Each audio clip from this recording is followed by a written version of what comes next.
예수 믿고 구원받은 하나님의 자녀들을 뭐라고 부른다고 지난주에 말씀드렸죠? 외부에서는 그리스도인이라고 이야기하고 바울은 우리에게 예수 믿고 구원받은 자들을 새 사람이다 라고 말하는 것을 우리가 말씀을 묵상했어요. 오늘 신앙의 삶은 어떤 삶이냐? 새 사람으로 신앙하는 것, 이것이 참된 신앙의 모습이 되어져야 된다는 거예요.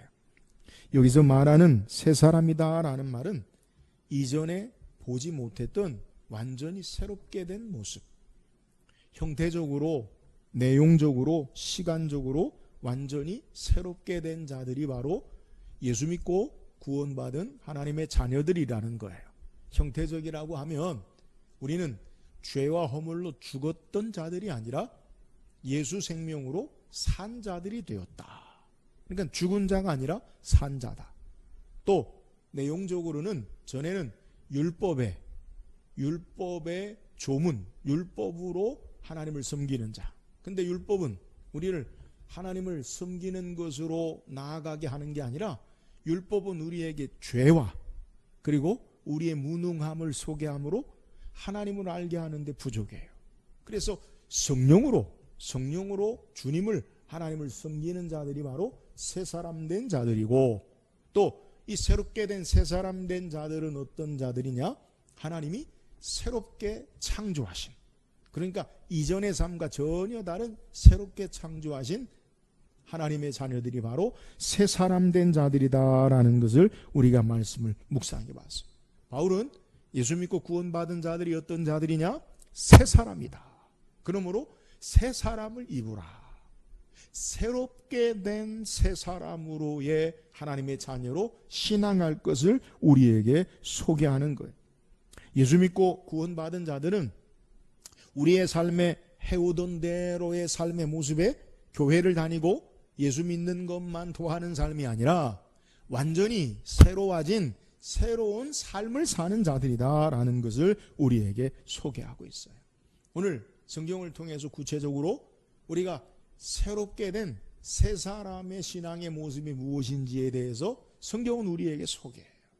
오늘 설교 제목이 뭐냐? 설교 제목이 새 사람으로 리빌딩하는 생활이다. 리빌딩이라는 말이 뭡니까? 새롭게 다시 세우는 거예요. 그러니까 전의 모습과 전혀 다른 새롭게 되어진 모습. 말 그대로 하면 재건축에도 이 말을 사용할 수 있는데, 일반적으로 스포츠 이 팀을 새로 꾸릴 때 리빌딩 한다라고 이야기해요. 여러분, 예수 믿고 신앙하는 것은 우리가 다시 새롭게 되어지는 신앙의 모습이에요. 오늘 말씀을 통해서 이전에 해오던 삶의 모습이 아니라 새 사람으로 우리가 어떻게 사는 삶이 새롭게 되어지는 삶의 모습인가 말씀을 묵상하고 저와 여러분이 이 새롭게 되어지는 은혜의 결단이 있기를 원해요. 우리가 아는 어느 모 대기업의 회장의 말 가운데 이 변화를 강조하면서 마누라 빼고는, 부인 빼고는 다 바꾸라라는 그러한 말이 있어요. 기업 가치와 이윤을 위해서 이 빠르게 변화하는 이 경쟁 사회 가운데서 변화하지 않으면 살아남지 못한다라는 것을 인식하고 말하는 거예요. 여러분, 신앙생활은 전에 해오던 대로의 삶이 아니라 변화된 삶이에요. 핵심은 어디에 있느냐? 새 사람의 핵심은 변화에 있다라는 거예요. 오늘 예수 믿고 구원받은 하나님의 자녀들은 완전히 새롭게 된 새 사람이, 새롭게 된 새 사람으로 구체적인 신앙의 모습, 그것은 우리의 삶의 변화의 모습이 있어야 돼요. 그러면 우리는 과연 예수 믿고 구원받은 하나님의 자녀로 변화가 있는가? 우리 자신을 한번 생각해 봐야 돼요. 내가 10년이 되고 20년이 되고 30년이 되고 50년이 되고 신앙생활에 해가 가고 달이 가고 여러 시간이 지났음에도 별반 변화가 없다. 그러면 내가 하나님 앞에 바른 신앙의 삶을 살지 못하고 있지 않았나라는 것을 점검해 봐야 돼요. 여러분, 예수 믿고 신앙생활에도 왜 우리의 삶이 변화된 것이 없는 것 같습니까? 저는 여러 가지 이유가 있지만 크게 두 가지가 우리의 삶의 모습 가운데 변화하지 못하는 이유로 여러분에게 말씀드릴 수 있어요. 예수 믿고 신앙생활하는 것이 왜 새 사람으로 새롭게 되지 못합니까? 첫 번째는 신앙의 목적이 잘못되어 있기 때문에 그런 거예요. 내가 예수 믿고 신앙하는 목적, 그것이 뭡니까? 성경은 우리에게 예수 믿고 신앙하는 목적에 대해서 간단하고 간결하고 분명하게 소개해요. 사도행전 11장에 보면, 16장에 보면 바울이 빌립보 감옥에 갇혔을 때에 하나님의 초자연적인 역사로 이 감옥문이 풀어지고 그 감옥을 지키는 간수가, 책임 있는 자가 죄수가 도망한 줄 알고 그 책임을 감당하지 못해 자결하려고 할 때 바울이 그를 말리지요, 간수를. 그러니까 이 간수가 바울에게 문제 해결책을 물어요. 선생이요, 우리가 어떻게 하여야 구원을 얻으리까? 삶의 문제, 지금 내가 이 책임으로부터 또 이 어려운 문제로부터 내가 어떻게 해결할 수 있습니까? 바울이 이야기합니다. 사도행전 16장 31절 다 같이 시작. 이르되 주 예수를 믿으라. 그리하면 너와 내 집이 구원을 받으리라 하고. 여러분, 우리의 삶의 모든 문제, 신앙하는 목적이 뭡니까? 주 예수를 믿으라. 그리하면 너와 내 집이 구원을 받으리라. 예수 믿고 신앙하는 목적이 뭐냐? 구원이에요, 구원. 구원을 받으리라. 근데 이 구원이 어떤 구원이냐라는 것을 우리가 이해해야 돼요. 이 구원은 내가 원하는 축복이나 번영, 내가 원하는 은혜, 내가 원하는 유익이라기보다 예수 생명으로 죄악 가운데 우리를 사망 가운데 건지시는 근본적인 구원이요, 하나님과 화평케 하는 구원이요, 하나님과 예수님과 참된 생명 가운데 영원한 삶을 누리는 것, 이것이 바로 구원의 목적. 그러니까 구원은 이제 우리의 삶이 예수님과 함께 사는 것. 구원은 이제 죄와 허물과 죽음으로부터 건진받아지고 생명 얻어서 하나님과 더불어 사는 것, 이것이 바로 삶의 구원의 목적이라고 단편적으로 이야기할 수 있어요. 그래서 신앙의 목적이 무엇이냐? 예수님이 되어져야 돼. 신앙하는 목적이 뭐냐? 하나님이 되어져야 돼. 오늘 신앙의 목적이 예수님이 되지 아니하고 예수님이 주시는 은혜나 선물, 신앙의 목적이 하나님이 되지 아니하고 하나님이 베푸시는 축복, 이것이 되어진다면 우리의 신앙의 삶에 변화하는 신앙의 모습, 새롭게 되어진 신앙의 삶을 기대할 수 없어요. 왜요? 나는 가만히 있고요, 맨날 하나님만 일하시는 거예요. 문제가 생기면 하나님 도와주세요, 하나님 도와주면 끝. 나는 가만히 있어. 예수님 도와주세요, 은혜 주시면 예수님만 일하시고 나는 전혀 변화하지 않아요. 신앙의 목적이 하나님께로부터 오는 축복이나 예수님께로부터 오는 은혜만 우리가 기대한다면, 예수님이 되지 아니하고 하나님을 구하지 않는다면 우리의 삶에 변화가 없어요. 나는 안 움직여요. 왜요? 하나님이 다 하셔요. 여러분, 그건 참된 신앙의 모습이 아니에요. 우리는 하나님이 주시는 은혜와 축복보다 하나님을 더 사모하고 예배하는 자가 되어야지 돼요. 예수님이 우리에게 베푸신 은혜와 하나님이 함께 하시는 역사, 하나님의 예수님이 우리에게 하시는 역사보다 예수 그리스도 그분이 더 우리의 삶의 신앙의 목적이 되어져야 함을 믿으시기를 주의 이름으로 축원합니다. 이런 삶의 변화가 있어요. 예수님으로, 하나님으로 사는 삶의 변화예요. 또한 예수 믿고 신앙에도 변하지 않는 것은 예수 믿고 구원 얻었는데 이제 하나님의 말씀에 따라 성장하지 않기 때문에, 성숙하지 않기 때문에 변화가 없어요. 예수님을 믿는 것까지는 해요. 근데 예수님을 닮지는 않아요. 예수 그리스도를 나의 주님으로 영접하는 것까지는 해요. 그러나 말씀을 따라 우리의 삶이 자라지 않아요. 변화가 없어요.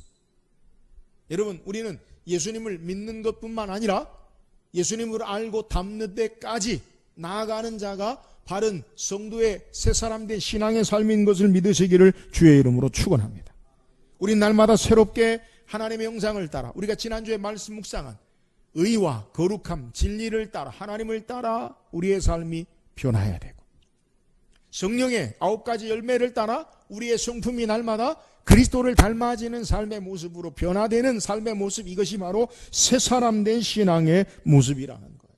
바울은 계속해서 우리에게 새 사람 된 신앙이 그러면 도대체 무엇이냐? 옛사람, 우리의 죄악에 속한 이전의 삶의 모습이 아닌 새 사람의 신앙의 모습이 어떤 모습이냐, 구체적으로 오늘 우리가 읽은 성경을 통해 우리에게 말씀하고 있어요. 오늘 말씀을 통해서 새 사람 된 신앙인으로 어떻게 우리가 새롭게 되어지느냐, 리빌딩 되어지느냐, 그 삶이 무엇인가 묵상하고 저와 여러분이 날마다 새롭게 변화되는 참된 신앙의 삶을 살기를 주의 이름으로 축원합니다. 그렇다면 새 사람의 실천적으로 새롭게 되어지는 구체적인 모습이 뭐예요? 자, 25절 한번 읽어보세요. 시작. 그런즉 거짓을 버리고 각각 그 이웃과 더불어 참된 것을 말하라. 이는 우리가 서로 지체가 됨이라. 자, 새 사람 된 새롭게 되는 삶의 구체적인 변화된 모습이 무엇이냐? 그것은 거짓을 버리고 참된 것을 말하는 삶이라는 거예요. 새 사람 된 예수 안에 새롭게 된, 새롭게 창조된 피조물, 성령으로 하나님을 섬기는 자들은 어떤 자들이냐? 거짓을 버리고 그리고 참된 것을 말하는 자들이다라는 거예요. 오늘 성경이 우리에게 말하고 있는 거짓이 무엇입니까? 우리가 일반적으로 아는 거짓, 참된 것이 아닌 거짓.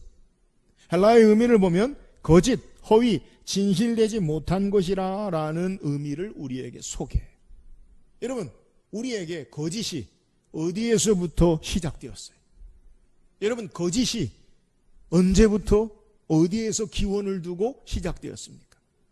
예수님은 이 거짓의 기원, 거짓이 언제부터 어디에서 시작되었는지를 분명하게 우리에게 말씀하고 계세요. 요한복음 8장 44절에 보니까 너희는 너희 아비 마귀에게서 났으니 너희 아비의 욕심대로 너희도 행하고자 하느니라. 그는 처음부터 살인한 자요 진리가 그 속에 없으므로 진리가 서지 못하고 거짓을 말할 때마다 제 것으로 말하나니 이는 그가 거짓말쟁이요 거짓의 아비가 되었음이라. 여러분, 예수님은 마귀, 사탄을 거짓의 아비다. 이 말은 거짓을 낳는 자다. 거짓의 기원, 거짓의 출발이 누구냐? 사탄이 거짓의 아비다라는 거예요. 사탄이 왜 거짓의 아비가 되었어요? 그는 진리가 처음부터 그 속에 없으므로 거짓을 말하는 거예요. 진리가 없는 자는 거짓을 말해요. 그러니까 사탄은 우리에게 거짓의 아비로 인간에게도 진리를 빼앗고 거짓을 심어서 거짓으로 살게 하는 것이 바로 옛사람의 삶의 모습임을 우리에게 소개하고 있는 거예요. 여러분, 이 마귀 사탄이 거짓의 기원인데 성경에 언제부터 거짓이 시작되었느냐? 우리에게 자세히 기록해요. 창세기 3장에 보면 사탄이 뱀의 모습으로 여자에게 접근해서 말하죠.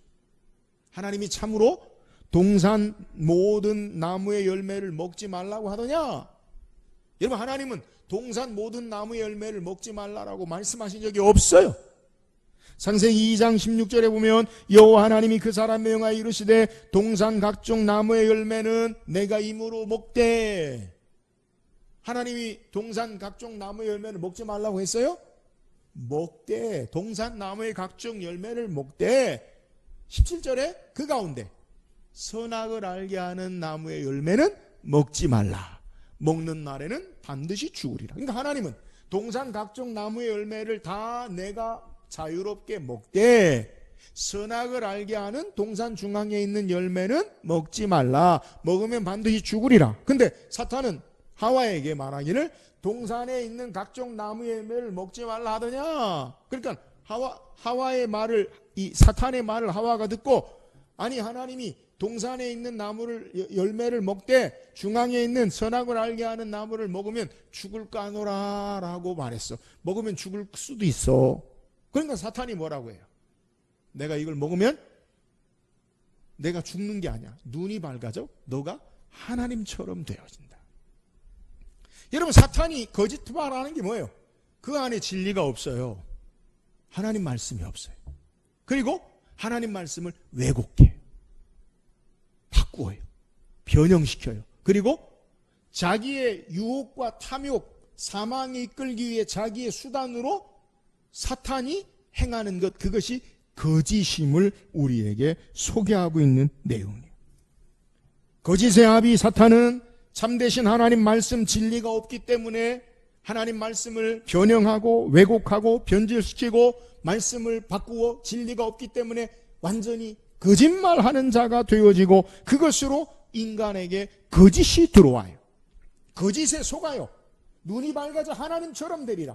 거짓에 속고도 여전히 거짓에 헤어나오지 못하고 하나님처럼 되려고 하는 삶으로 그 거짓에 사는 것이 바로 인생의 모습이에요. 그래서 인간은 이 거짓을 가지고 자기의 유익과 자기의 이익과 자기의 탐욕을 위해서 또다시 거짓말을 행하는 자들이 되어지는 것, 이것이 바로 인간의 모습. 여러분, 옛사람은 이렇게 거짓을 해요. 언제든지 자기의 이익과 탐욕과 유익을 위해서 거짓말을 해요.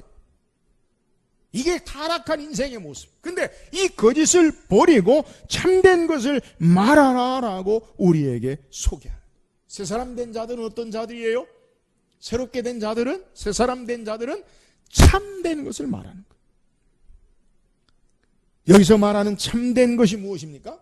헬라의 의미로, 헬라어로 알레테이아라는 말이 있어요.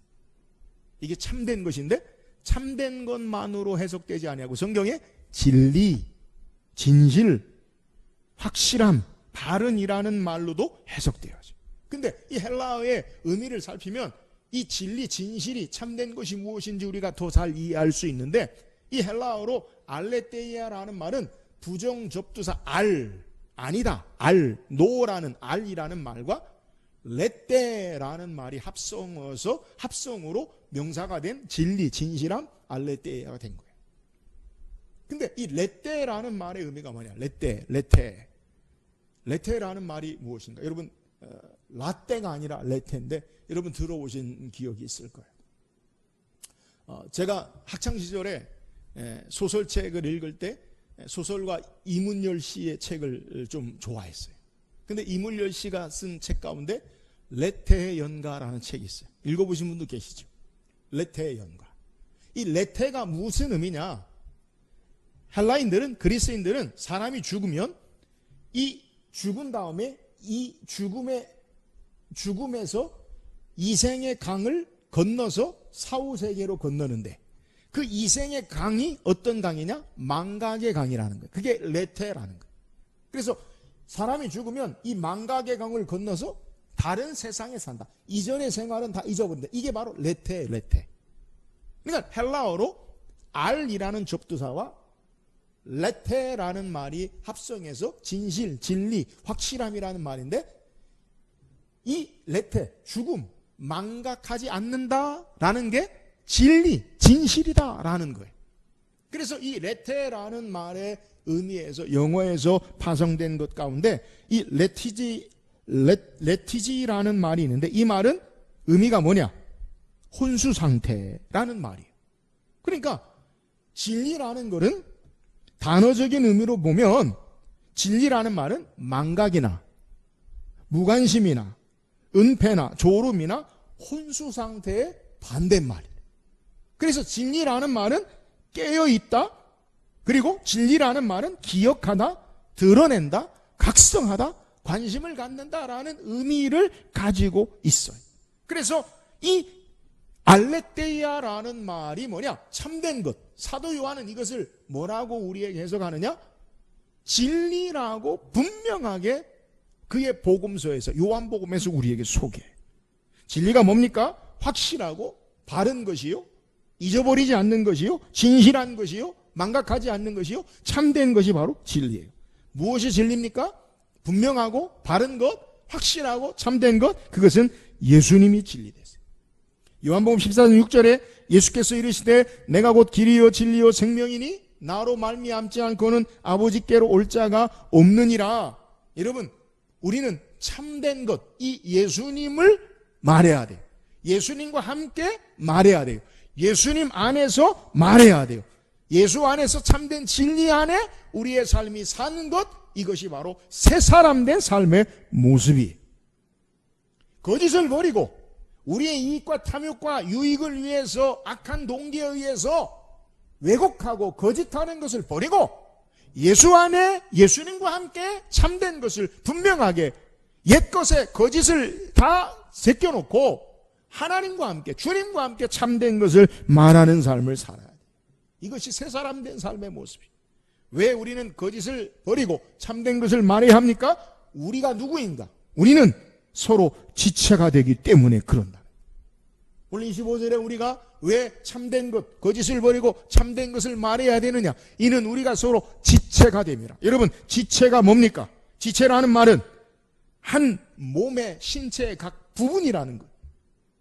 우리는 각각 떨어진 타자, 타인이 아니야. 너와 내가 상관이 없는 자가 아니라 예수 믿고 주님이 우리의 머리가 되시는 하나님의 자녀들, 저와 여러분들은 각각 다른 자들이 아니라 우리는 예수 그리스도가 머리가 되신 한 몸을 이루는 지체가 되기 때문에 그런다는 거예요. 그러므로 우리가 서로를 바라볼 때 타인, 타자로 전혀 남으로 바라보고 내가 이용하고 거짓을 행하고 나의 유익과 탐욕을 구하기 위해서 거짓을 행하는 자가 아니라 우리는 한 예수 안의 지체가 되기 때문에 예수 안에서 말하고 진리를 말하고 참된 것을 말해야 돼. 여러분, 형제가 안에 예수 안에 거짓 말하는 것은 나에게 거짓 말하는 것. 우리는 예수 안에 한 지체가 되기 때문에 주님을 말하고 주님 안에서 말하고 참된 것을 말하는 것, 이것이 바로 하나님의 새롭게 된 예수 믿고 구원받은 새 사람 된 자의 신앙의 모습임을 우리에게 소개하는 거예요. 사랑하는 여러분, 우리 자신에게 서로에게 예수 안에서 진실한 삶을 살기를 주의 이름으로 축원합니다. 이게 새 사람 된 자예요. 우리는 서로에게 이용하고 나의 유익과 탐욕을 위해서 삶을 왜곡하고 거짓말하는 자들이 아니라 예수 안에 참된 것을 말하고 주님의 한 몸 된 자로서 진리를 말하고 예수 안에 사는 새 사람 된 삶을 사는 저와 여러분 되기를 주의 이름으로 축원합니다. 또한 새롭게 되어지는 실천적인 삶의 모습이 뭐예요? 26절 27절 읽어보세요. 26절 27절 시작. 분을 품지 말고 마귀에게 틈을 주지 말라. 자, 분을 내어도 죄를 짓지 말며 해가 지도록 분을 품지 말고. 자, 분에 대해서, 분이 뭡니까? 분노, 화, 경노, 이걸 이야기해요. 제가 금요일도 말씀드렸는데 히브리어의 이 분노라는 말은 콧김이에요. 콧김. 코에서 막 김이 나는 거예요. 열받아가지고 코에서 막 열이 나는 거예요. 이게 분노예요. 근데 이 분노에 대해 뭐라고 이야기합니까? 분을 내어도 분이 죄로 연결되게 하지 말고 또 그 분에 해가 지도록 시간적으로 분의 내용, 이 분을 내어도 우리가 화를 내어도 그 분이 내용적으로 죄로 연결되면 안 된다. 또 시간적으로 해가 지도록 분을 품지 말라. 그러니까 분이 우리에게 있을 수 있어요. 여러분, 화내는 것, 그것이 어쩌면 인간에게 우리의 감정 가운데 자연스러운 것일 수 있는데 자연스러운 것을 무제한으로 네가 화가 나니까 화를 마음껏 내라, 그게 아니라 그 화가, 분노가 죄에 연결되는 내용으로 가면 안 된다. 그 화가 시간적으로 해가 지도록 분을 품으면 안 돼. 시간적으로 그것을 잘 처리하고 선용해라. 시간적으로 잘 제어하라, 컨트롤해라. 이것을 우리에게 소개해. 이유가 뭡니까? 오늘 성경에 우리에게 그 이유는 마귀에게 틈을 주지 말라. 마귀에게 틈을 주지 말라라는 이 틈이라는 것은 발판. 우리가 산이나 어디나 올라갈 때 발판, 기초로 발을 밟고 올라가지요. 그러니까 우리가 이 분노에 대해서 내용적으로 죄를 향하거나 시간적으로 오래 끌면 마귀가 그것으로 발판을 삼고 우리에게 들어오는 마귀의 도구가 되어지는 죄를 짓게 되는 결과를 가져오기 때문에 이 분노, 화에 대해서 하나님의 말씀을 따라 행하는 것이 새 사람 된 삶의 모습이다. 무절자에게 내가 하고 싶은 대로 그냥 하고 내가 원하는 대로 행하면서 죄악으로 마귀에게 틈을 주는 것은 새 사람 된 삶의 모습이 아니라는 거예요. 그러면 여기서 우리는 이 분노에 대한 성경적인 내용을 우리가 좀 살펴볼 필요가 있어요. 성경에 분노에 대해서 어떻게 소개합니까? 우리가 믿고 의지하는 하나님은 어떤 분이에요? 하나님은 자비하시고 은혜와 긍휼이 풍성하시고 인자하신 사랑의 하나님이세요. 그럼 하나님은 전혀 화를 내지 않습니까? 아니에요. 하나님도 노하셔요. 노하기를 더디하시긴 하지만 노할 때는요 우리가 감당할 수 없을 만큼, 인간이 두려워할 만큼 노하시는 하나님이시요 진노하시는 하나님이심을 우리는 기억해야 돼. 이스라엘 백성이 애굽의 바로의 군대를 수장하고 홍해를 건넌 후에 모세와 이스라엘 자손이 하나님을 찬양하는 내용 가운데 어떤 찬양을 하느냐. 출애굽기 15장 7절에 주께서 주의 큰 위엄으로 주를 거스르는 자를 엎으시나이다. 주께서 진노를 바라시니 그 진노가 그들을 지푸라기 같이 사르나이다. 주를 거스르는 자를 진노를 바라셔서 엎으신다. 여러분, 하나님 진노하셔요. 어떤 자에게요? 하나님께 대하여 거스르는 자들에게. 복음서에도 예수님이 이 땅에 우리와 함께 하시면서 화를 내시는 모습을 소개해요. 마가복음 10장 14절에 보니까 예수께서 보시고 노하시어 이르시되 어린아이들이 내게 오는 것을 용납하고 금하지 말라. 하나님 나라가 이런 자의 것이니라. 예수님께서 노하시고 예수님 화를 내시. 요한복음 2장 14절 15절에 보니까 성전 안에서 소와 양과 비둘기 파는 사람들과 돈 바꾸는 사람들이 앉아있는 것을 보시고 노끈으로 채찍을 만드사 양이나 소를 다 성전에서 내쫓으시며 돈 바꾸는 사람들의 돈을 쏟으시며 상을 엎으시고 비둘기 파는 사람들에게 이르시되 이것을 여기서 가져가라. 내 아버지 집으로 장사하는 집을 만들지 말라 하시니 예수님 막 채찍으로 장사하는 자들을 막 내쫓으시고, 이건 뭐 분노의 절정이죠. 그러면 하나님, 예수님이 분노하시는 이유가 뭐예요? 예수님과 하나님이 분노하시는 이유가 뭐냐? 그것은 죄에 대해서 분노하시고 불의에 대해서 분노하시는 모습을 우리에게 소개하는 거예요. 여러분, 우리가 무엇에 대하여 분노해야 합니까?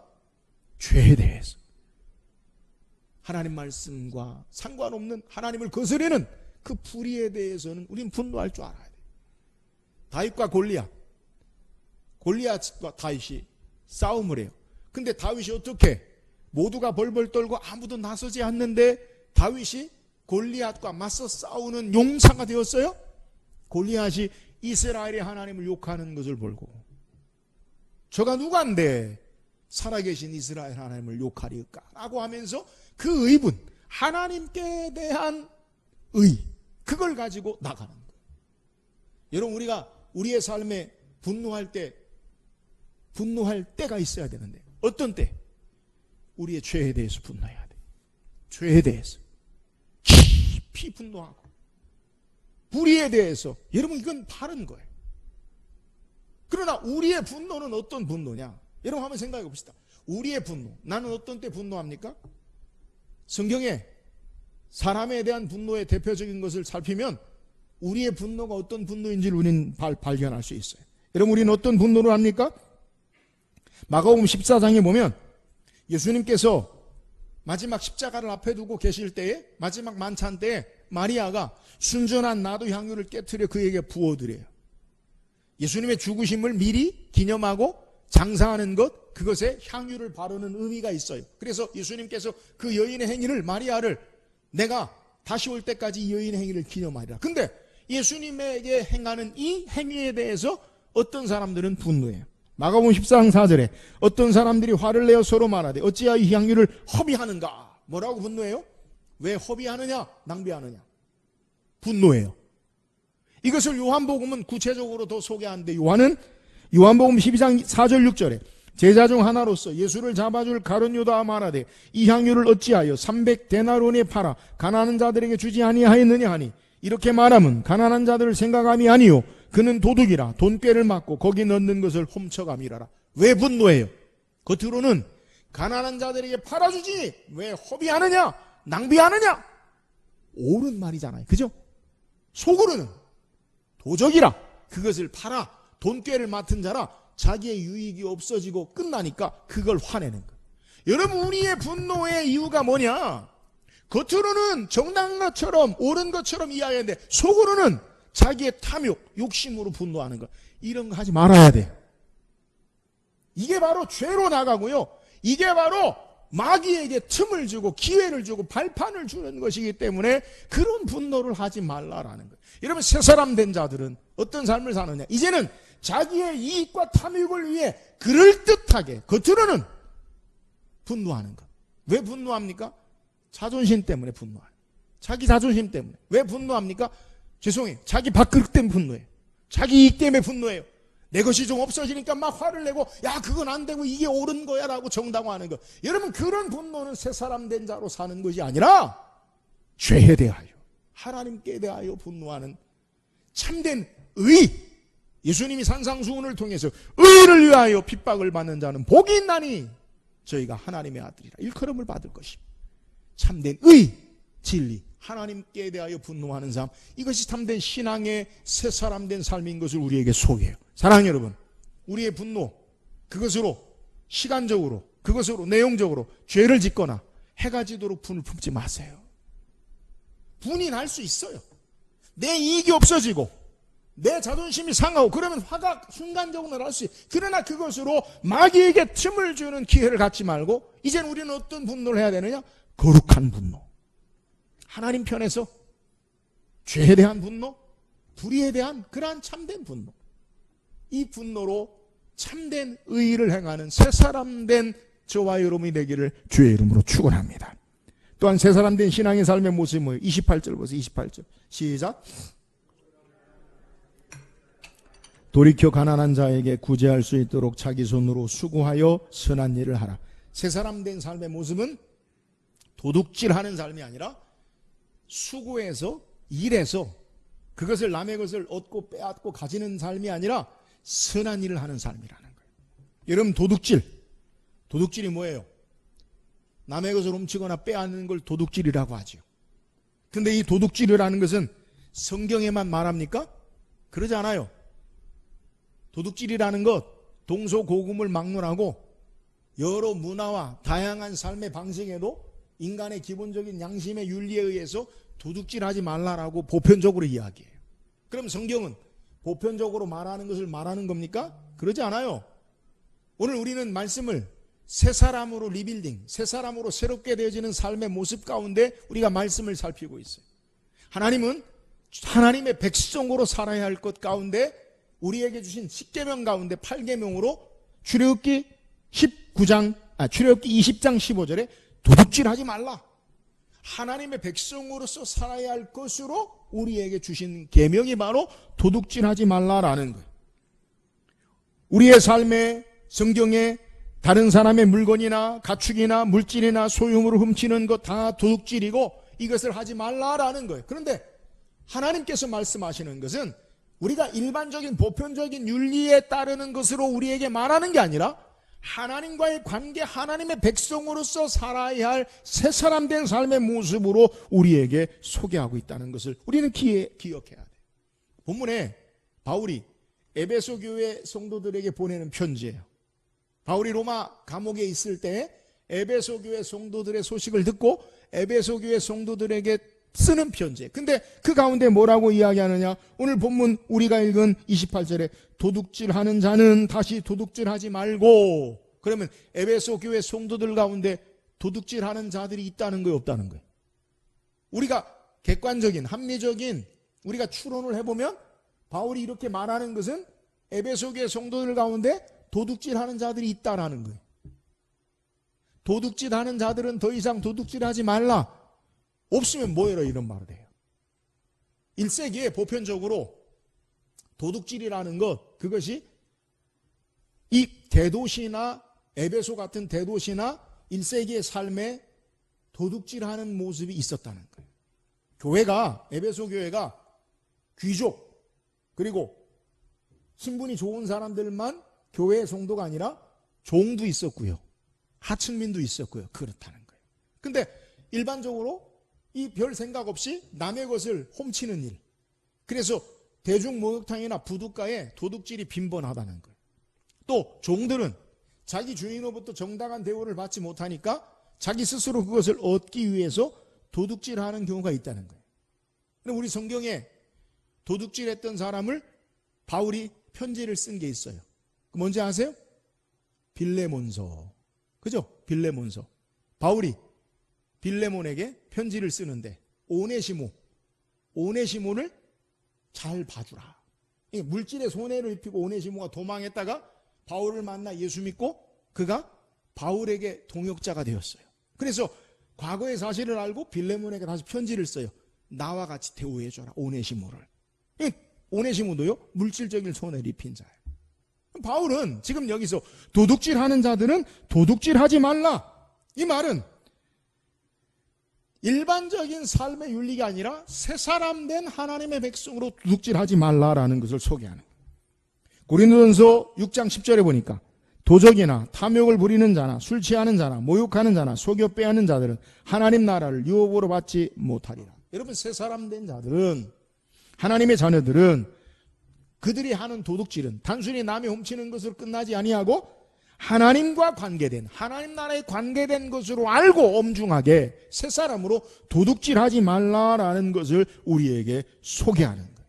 여러분, 우리는 이 말씀을 생각해 볼 때 우리는 도둑질 안 하니까 우리랑 상관이 없는 말씀에 그렇게 생각할 수 있어요. 목사님, 우리는 뭐 진실하게 하고, 목사님, 난 한 번도요 도둑질 하지 않고 진실하게 잘 살고 있어요. 그 말씀은 오늘 저하고 별로 상관이 없네요. 그러나 성경에서 우리에게 분명하게 말씀하는 더 깊은 내용, 하나님 백성으로서 좀 더 깊이 우리가 생각해 볼 필요가 있어요. 여러분, 남의 것을 훔치거나 빼앗는 것이 도둑질이라고 말씀드렸어요. 그렇다면 우리는 누구의 것입니까? 나는 누구의 것입니까? 고린도전서 6장 19절 20절에 보니까 너희 몸은 너희가 하나님께로부터 받은 바 너희 가운데 계신 성령의 전인 줄을 알지 못하느냐?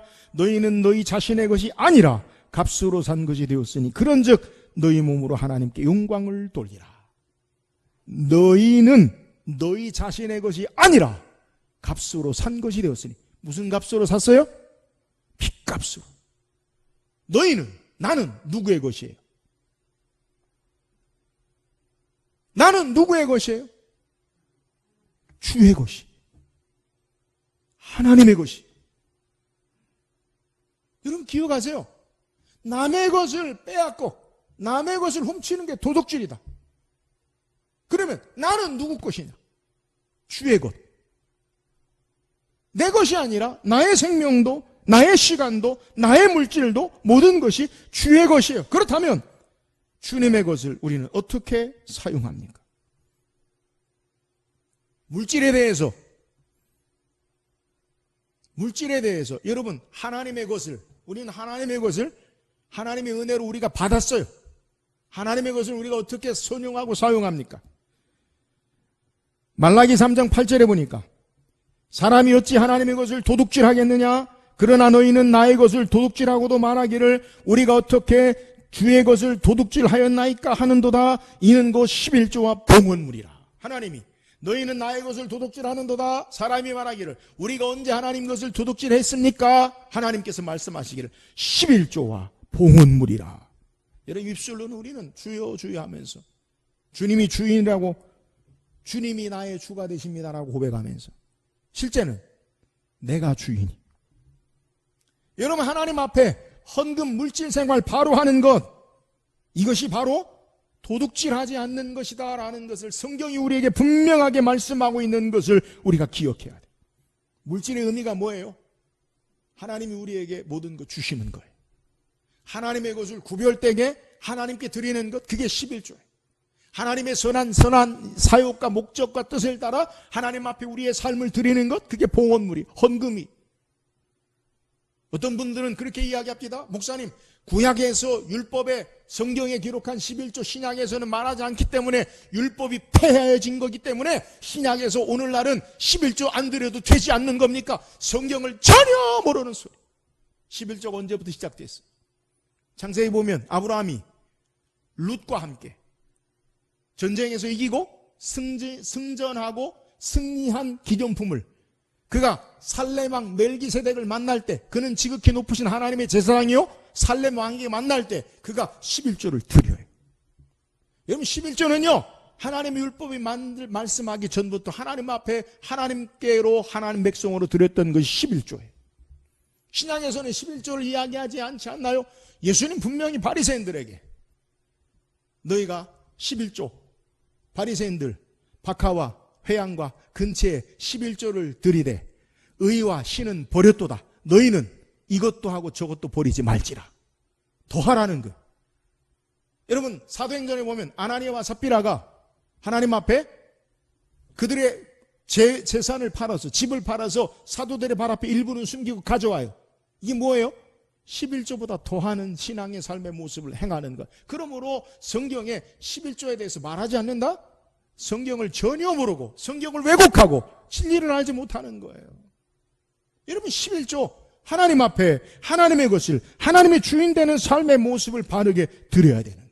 그런데 11조 하는 사람, 우리는 세례 받을 때 세례 문담에 하나님 앞에 헌금의 기본 11조와 감사다, 그걸 고백하고 해요. 근데 왜 안 합니까? 여러분, 신앙생활을요 똑바로 해야 돼요. 하나님이 주인 되시지 않고 하나님으로 살지 않고 내가 산다는 거예요. 물론 여러분의 삶의 모습 가운데 정말 물질적으로 힘들고 어렵게 사는 분들 제가 알아요. 그러나 하나님의 것을 하나님께 바르게 드리는 것, 그것이 성경이요, 하나님 우리에게 요구하시는 거예요. 저는 목사 양심을 따라 여러분에게 주일날 11조에 대해서 말하는 것 지금 10년 만에 처음. 하나님 말씀을 말씀대로 제대로 우리가 알아야죠. 세 사람은 하나님 앞에 물질도 도둑질하지 않는 삶의 모습이. 어떤 분들은 그렇게 이야기합니다. 젊은이들 가운데 교회가 헌금을 제대로 사용하지 않기 때문에 내 마음대로 봉사하고 구제하는 데 쓰겠다. 여러분, 봉사와 구제와 11조는 분명히 다른 거예요. 11조는 11조고요, 구제는 구제예요. 이스라엘은 하나님 앞에 10의 1조는 하나님께, 10의 1조는 가난한 자들 위하여 따로 드렸어요. 성경적이지 않아요. 그러면 교회가 헌금을 제대로 사용하지 않기 때문에 내가 임으로 쓰겠다? 그러면 그 헌금의 주인이 누구예요? 하나님이 아니라 내가 하나님이라는 거예요. 여러분, 헌금 생활을 바르게 하세요. 하나님의 것을 하나님께 드려야 돼요. 우리가 도둑질하지 않는 삶의 모습에 대해서도 하나님은 분명하게 물질의 삶에 관해서도 우리에게 지적하고 계시는 거예요. 여러분, 하나님, 모든 것이 하나님께로부터 우리가 왔고 하나님의 것을 하나님께 드리는 삶의 자세, 하나님의 것을 하나님께도 드리지 못하면서 어떻게 하나님을 나의 주 나의 하나님으로 내 삶의 신앙을 바르게 고백한다고 말할 수 있겠어요? 여러분, 바른 신앙의 삶을 사세요. 오늘 이 땅에 우리의 삶의 모습 가운데 하나님과 관계된 하나님의 백성으로 도둑질하지 말라. 단순히 남의 것을 빼앗는다 안 빼앗는다, 내가 훔쳤다 안 훔쳤다가 아니라 하나님과의 관계에서도 바른 신앙의 삶을 요구한다라는 사실을 우리에게 소개하는 거예요. 사랑하는 여러분, 성경대로 바른 물질의 삶, 바른 신앙생활, 헌금의 삶을 살기를 주의 이름으로 축원합니다. 자, 이렇게 도둑질하지 않는 이유가 뭐예요? 새 사람으로 살게 되는 삶의 끝이 아니라 25절 중반절에 돌이켜 가난한 자에게 구제할 수 있도록 자기 손으로 수고하여 선한 일을 하라. 여러분, 우리가 왜 물질을 얻고 물질을 우리의 삶의 하나님 축복으로 우리에게 주십니까? 그것은 가난한 자에게 구제할 수 있도록 자기 손으로 수고하여 선한 일을 해라. 그러니까 물질을 탐욕의 도구로 내 욕심을 채우는 것으로 소유하는 것이 아니라 선한 일을 위해서 그 물질이 우리에게 필요한 것이고 주신 것이고 있어야 할 것이고 사용할 것이 새 사람이라는 것. 하나님의 자녀들로 우리가 물질을 어떻게 선용하느냐? 쌓아두고 그리고 쟁여두고 내 이익을 위해 생각하는 것이 아니라 다른 사람의, 하나님의 자녀들, 새 사람 된 자들은 하나님의 선한 역사와 동기와 목적을 위해 선한 일을 하기 위해서 그 물질을 선용하는 자들이 되어져야 한다. 이것으로 우리가 물질을 축복받아야 할, 물질을 우리가 얻어야 할 이유, 근거가 되는 거예요. 그러지 않으면 여러분, 물질이 우리에게 탐욕이 되어지고요, 그 탐욕이 죄로 말미암아 망하게 돼요. 없는 것만도 못해요. 여러분, 기억하세요. 우리가 왜 부유한 자가 되려고 합니까? 나만 잘 먹고 잘 살기 위해서? 그래, 좋아요. 그럼 그것을 끝납니까? 죄로 연결되어지고요, 우리의 사망의 깊은 잠을 자게 되면 그 물질은 축복이 아니라 독이에요. 물질을 잘 선용해서 하나님 나라와 하나님 영광을 위해 선용하고 하나님의 뜻을 행하면 그건 복이에요. 왜 내게 하나님이 물질을 주시고 왜 내가 부유한 자로 살아야 하느냐? 그것으로 가난한 자들에게 도와주고 하나님의 영광을 드러내고 선한 일을 하기 위해서. 그러면 여러분에게 물질이 축복이 되는 거예요. 저는 바라기는 우리 송화교회 모든 성도들이 하나님 앞에 물질의 축복을 받아서 선한 일에 선용하는 자들이 될 수 있기를 주의 이름으로 축원합니다. 그 이유가 아니면 아니면요, 여러분 그건 의미 없어요. 새 사람 된 자들은요, 물질에 대한 바른 가치관이 있어야 돼요. 바른 신앙의 삶을 살아야 돼요. 여러분, 돈 많이 버세요. 선한 일을 하기 위해서. 할렐루야. 내 유익과 이익이 아니에요. 하나님의 말씀을 따라 새 사람 된 자들로, 우리가 도둑질하는 자들이 아니라 하나님과의 바른 신앙의 삶, 그리고 이웃과의 바른 신앙의 삶을 위해서 새 사람으로 선한 일을 위해 사는 저와 여러분 되기를 주의 이름으로 축원합니다. 오늘 성경 우리에게 새롭게 된 새 사람 된 삶의 구체적인 실천의 모습을 소개해요. 새 사람 된 자들은 어떤 신앙의 삶을 살아야 됩니까? 거짓을 버리고 참된 것, 예수와 함께 예수를 말하고 주님 안에 주님과 함께하는 자들이. 새 사람 된 자들, 그들은 어떤 자들입니까? 우리가 분이 나의 이익과 탐욕을 위해서, 나의 자존심, 나의 것을 위해서 분을 내고 그것으로 죄의 발판에 틈을 주는 자들이 아니라 거룩한 분노, 하나님 편에 죄에 대해서 거룩하게 분노하는 자들, 그들이 하나님의 백성들, 새 사람 된 자들. 새 사람 된 자들은 어떤 자들입니까? 이제 도둑질하는 자들이 아니에요. 하나님 앞에 바른 신앙의 물질의 삶, 그리고 이웃을 위한 선한 일을 위한 바른 물질의 삶을 사는 새 사람 된, 새롭게 되어지는 구체적인 신앙의 삶을 사는 우리 모든 성도 되기를 주의 이름으로 축원합니다. 기도하겠습니다.